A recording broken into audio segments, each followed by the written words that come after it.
I was in and out of programs for drugs and alcohol. I was basically a mess. I joined the army and got kicked out of the army. Tried to commit suicide. If I were to continue down that road, I would probably end up in jail. There was no like way of helping me. And I got stuck in the hospital for 2.5 months. You see, in hospital I was held there. They tied me to the bed several times for three days, Ratzuf. Complication was that I was in a psychiatric ward. I took nearly 35,000 medications, it's not a lie. And I don't have power to work. I'm so weak. What can you do there? It's not alive. Chen Vchesed Vrachamim is a non-profit organization raising awareness and funds for programs dedicated to providing counseling, rehabilitation, and supportive housing for people in need. Two types of placements. One is an individual that has an actual mental illness, schizophrenia, bipolar, obsessive-compulsive disorder, severe mental illness that's chronic. Sadeni Vchesed is in remote. There, these young men learn to integrate back into society with a professional staff, with psychiatrists, medication, follow-up on psychiatric appointments, and there they receive a life, a home, a place where they could call home, a place where they could move forward and grow. This is a room for 2 of our residents with a bathroom attached. Every room has posted on the closet door the occupant's weekly schedule and responsibilities. Here we have listed wake-up time and bedtime, meal times and medication schedule, as well as planned activities. Usually, every Thursday, we do baking in the kitchen, and everybody helps. Now, turn it over to the other side, and we'll put in the filling. Here we keep the records of all the residents. Each binder contains medical and psychiatric evaluations and follow-ups, social workers' records and updates, and each subject's personal rehabilitation plan. I showed him a drawing and he copied it, and here's what he did this morning in very little time. And the trees are praying to Hashem, singing to Hashem. Here in the hospital, I feel like paradise. In the neighborhood, I have a mikveh, I have a synagogue, I have good food here. I work in a place for feed the poor, because I like to give to help other people. I don't want also to take. I like to give charity to poor people. See, originally I had my last hospitalization. I didn't want to live here. I wanted to go back to Bethlehem, but Rabbi said, "You don't know how lucky you are that you're here." And now I see how lucky I am that I'm here. In Jerusalem's Har Nof quarter, Sadeni Vchesed maintains a supportive apartment for several men who have reached a certain level of independence. I was scared.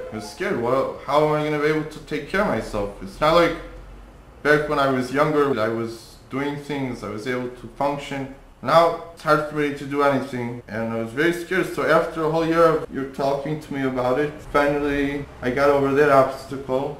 I moved here, and I'm moving on. Sadeni Vchesed was originally founded in Kfar Chabad as a home for battle-shocked veterans of Israel's defense forces. It continues to serve that purpose to this day. כל בחור יש לו היסטוריה, יש משפחה שעברה איתו. Every young man has his personal story, but also a family that has suffered through his breakdowns and who sought people in a proper place that could help them cope with their children's problems. לעזור להם להתמודד עם הבעיה של הילדים שלהם. אברהם הוא נכה צה"ל. Avraham is a war-shocked veteran. His entire group was killed in their tank. He alone survived, but with massive emotional injury. Even today, he can never sit still nor cope well with daily functioning. Then there's the other type of young men, the guys that fall between the cracks. The guys that are not considered mental illness patients, for instance, schizophrenia or OCD. These are guys that if you bumped into them on the street, you wouldn't see any sort of self-destructive lifestyle that they're leading. But if you start to talk to them a little bit deeper and you try to see who they really are and you speak to their families, they're not making it. These are guys that are falling into drugs, into alcohol, all sorts of self-destructive behavior. These are guys that are unable to get up in the morning, go to work, follow through a schedule, come home on time, go to sleep. These are guys that are not taking care of themselves hygienically. They're not eating well. They're not eating properly. These are guys that really need a lot of support, a lot of care, a lot of love with a lot of boundaries. And that's Shat Ratzon. Shat Ratzon is a program that was founded outside of Jerusalem. It's a group home specifically for these type of guys. You guys taught me something called boundaries. It's about self-control, but it's really deep. What is self-control? And like, let's say you feel something, you really have to do it. You really have to drink. You really have to smoke up. You really have to call this person up 3 o'clock in the morning. Doesn't matter. You're waking them up, that you have to. That's what you're feeling. You teach me, write it down, smoke a cigarette, think about it, listen to music. There are other ways of dealing with it than destructive patterns. Before we take care of all the therapeutic aspects and the emotional aspects, why they get to such a place, first of all, we place boundaries, which means every month we sit down at the beginning of the month and we build together a budget. The point is that every individual will get to the place that when he leaves Shat Ratzon, he's able to do it by himself. The point is to help him get to that place of independence. I think the big thing for me was when I got the letter from my old landlord after I paid all my debt off, and it said on the bottom, "Good job, hard work, I appreciate it." That's when it really stuck for me. Another one is when I had a year at work, because that was the first time I've ever had it. And day to day, I realized that I have these people in my life that are here to help me and helps me get through my day. These guys could survive. They're phenomenal survivors. I mean, I could take one of these guys and drop him off in the middle of Iowa, blindfolded, and within 24 hours these guys know exactly where they're going to sleep, exactly who to hook up with drugs, where they're going to get their drinks, etc. To survive, these guys have no problems. On the streets, they survive. But when it comes to living and life skills, that's where we step in. We try to take them away from their survival skills and try to give them living skills, and that's not easy.